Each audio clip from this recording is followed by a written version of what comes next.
یہ اپنے آپ میں ایک انوکھا کانفرنس اور سیمینار ہے، اور میرے خیال سے اب تک جو بھی سیمینارز اور کانفرنس ہوئے ہیں زیادہ تر اردو ادب پہ اور اردو زبان پہ باتیں کی جاتی ہیں، لیکن اس سیمینار اور اس کانفرنس کی خوبی یہ ہے کہ یہ صرف اردو کے مسائل پہ نہیں بلکہ ان کے سولوشن کی بات بھی کرتا ہے، اور اردو زبان کے متعلق کے علاوہ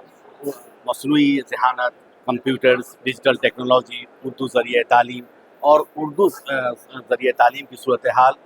کن خطوں میں اچھی ہے اور کن خطوں میں بہتر نہیں ہے، اس کے لیے لائحہ عمل تیار کرنا ہے۔ اور میرے خیال سے یہ اپنے آپ میں بڑا ہی کامیاب سیمینار ہوگا۔ جب 2047 میں ہم سمجھتے ہیں کہ جب کوئی بات ہوگی اور تو اس وقت اس کانفرنس کو ضرور ایک تاریخی اعتبار سے یاد کیا جائے گا۔ یہ ضروری ہے کہ اس طرح کے سیمینار منعقد کیا جائیں، یہ ضروری ہے کہ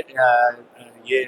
صحیح ہے بات بالکل کہ یہ ایک شروعات ہے، اور اس شروعات سے بہت ساری بنیادی باتیں جو سامنے آئیں گی اسے ایک لائحہ عمل تیار کرنے میں کامیابی ملے گی۔